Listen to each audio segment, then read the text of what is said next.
Alors, après ces deux présentations techniques qu'on vient d'entendre, là, je vais davantage vous parler de la situation générale en 2023 concernant le choléra.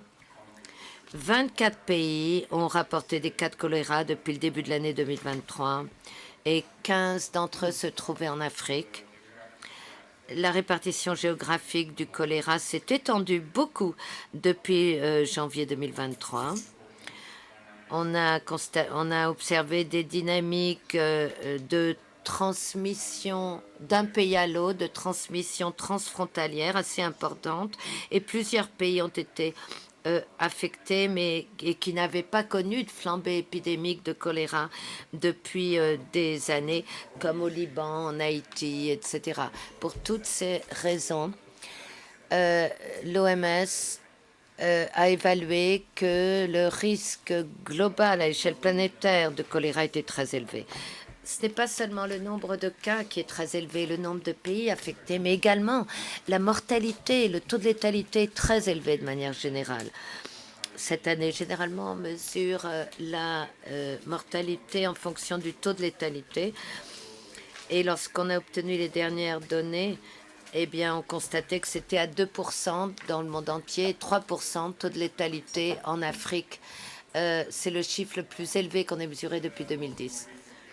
Ces années plus récentes, 21, 22, 23, on n'a pas encore ces données pour l'échelle mondiale, mais comme vous le voyez à droite, beaucoup de pays rapportent des taux de létalité liés au choléra très élevés. Et pendant certaines de ces épidémies, en fait, le chiffre de létalité a monté encore plus haut. Alors, la riposte aux épidémies, bon, ils sont arrivés à avoir un taux de létalité inférieur à 1%. À 0,1%, pardon. Alors, un peu de perspective, un peu de contexte historique pour voir ce qui s'est passé depuis 20 ans à peu près. On a vu qu'il y avait un nombre décroissant, moins en moins de pays connaissaient des épidémies ou des flambées de choléra depuis 2010. Or, cette année, on a 24 pays affectés, alors qu'on n'est même pas en plein milieu de la saison, et comme en Afrique de l'Ouest. Donc, je ne sais pas si cette baisse va se poursuivre. Plus en détail. Là, ça devient plus difficile à interpréter parce qu'il y a une forte variabilité dans le nombre de cas déclarés et entre les différents pays.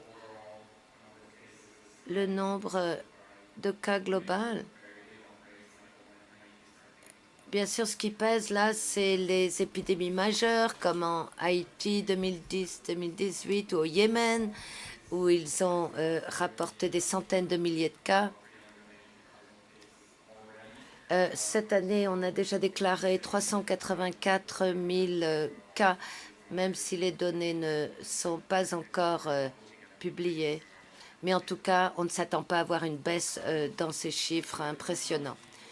La mortalité à l'échelle mondiale et dans le contexte et vu historiquement, on a assisté à une baisse depuis les années 90 et on est arrivé à moins de 1% de taux de létalité, à l'exception de cette flambée majeure au Yémen. Et en Afrique, on a assisté à une stagnation, voire une stagnation, oui, du baisse de taux de létalité ces 5 dernières années, bien qu'il ait remonté un peu en 2021, la valeur la plus élevée trouvée depuis 2010. Il faut être prudent avec ces données, les manier prudemment, parce que ce sont les données collectées à l'échelle mondiale et rapportées à l'ONU. Et vous savez combien c'est difficile de recueillir ces chiffres, et ces chiffres ne sont pas toujours strictement comparables entre les pays, parce qu'il y a des systèmes de surveillance épidémiologique différents, etc. Mais en tout cas, c'est le mieux qu'on puisse faire pour trouver ces chiffres et les comparer dans le temps. Alors, en conclusion de cette première partie, j'aimerais de dire qu'il n'est pas encore clairement établi si la situation concernant le choléra ces 2 dernières années est exceptionnelle. Ce n'est pas sans précédent, mais vraiment, il y a un nombre très élevé de pays affectés, taux de létalité élevé, et c'est très inquiétant.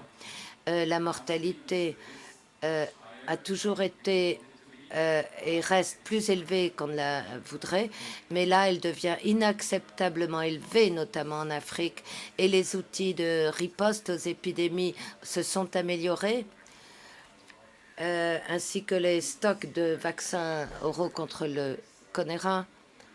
Et pourtant, on constate encore des épidémies ravageuses dans plusieurs pays.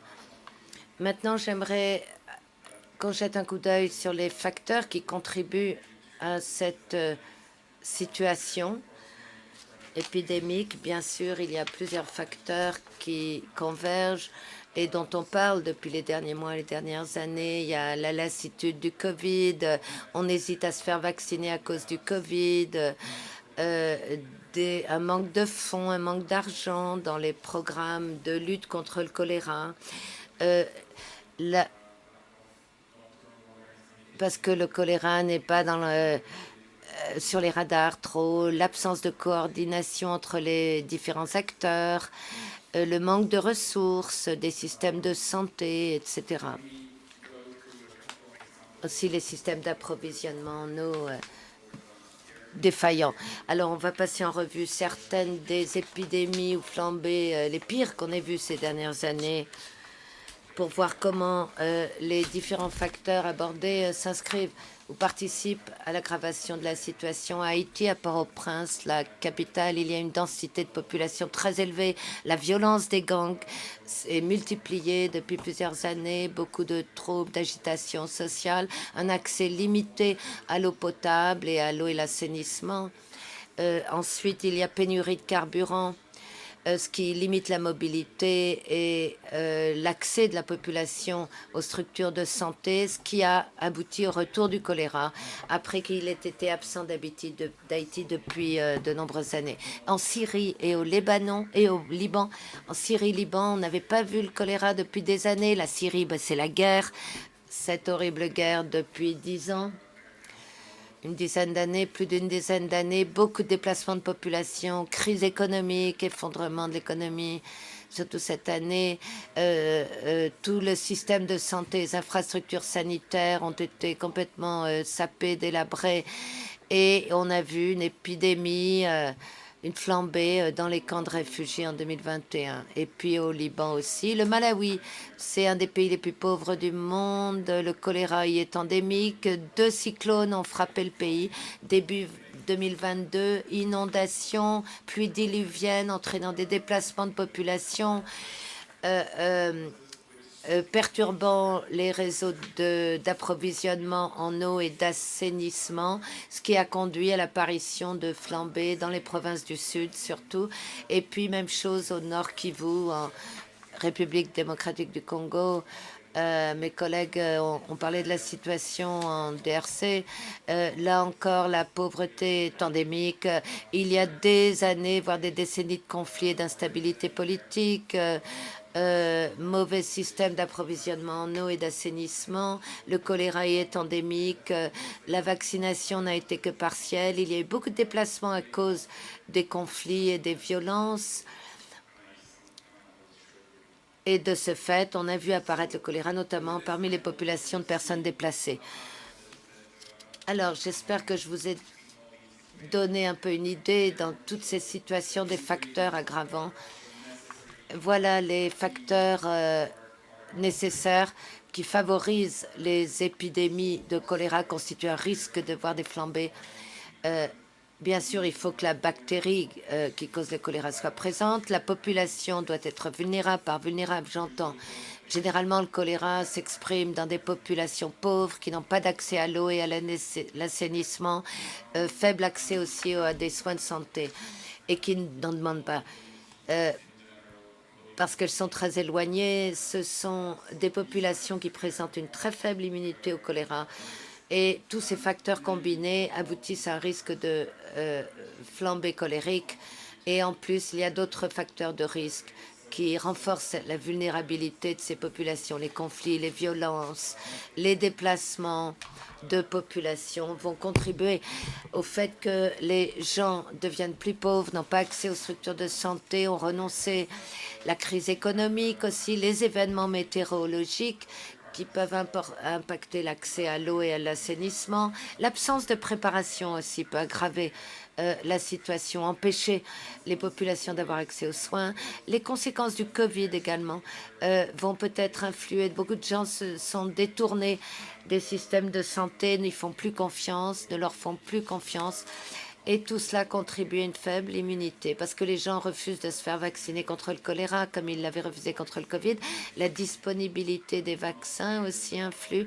Et puis des années sans épidémie fait que la population est moins immunisée contre le choléra. Je suis sûre qu'on pourra ajouter de nombreux autres facteurs et beaucoup de ces facteurs contribuent non seulement au risque d'un début de flambée mais aussi au risque de maintenir la flambée, de la transformer en véritable épidémie.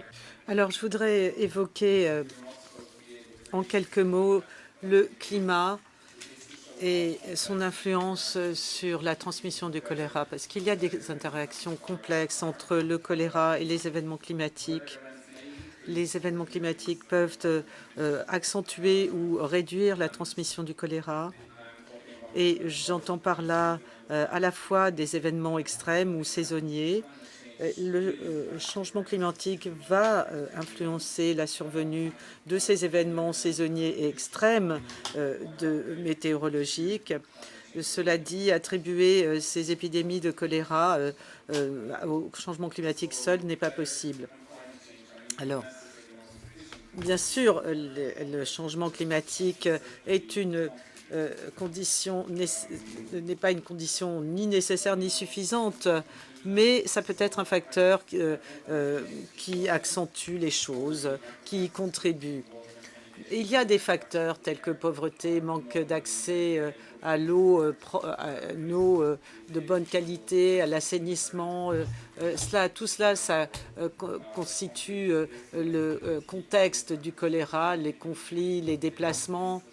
L'instabilité, les crises économiques, évidemment, accentuent la vulnérabilité de la population et aussi les événements climatiques extrêmes. Tout cela, on l'a vu pas mal au cours des 2 dernières années. Et donc, ça joue pour combattre le choléra. Et bon, évidemment, ça, c'est rien de nouveau pour vous, évidemment, mais il faut garantir l'accès à l'eau potable, à l'assainissement. Il faut vacciner les populations vulnérables pour lesquelles on ne va pas pouvoir mettre en place cet assainissement et cette eau potable rapidement, leur garantir l'accès aux soins et puis se préparer. Parce que même quand il n'y a pas eu d'épidémie de choléra pendant plusieurs années dans une certaine zone, ça ne veut pas dire qu'il n'y en aura pas. Et je voudrais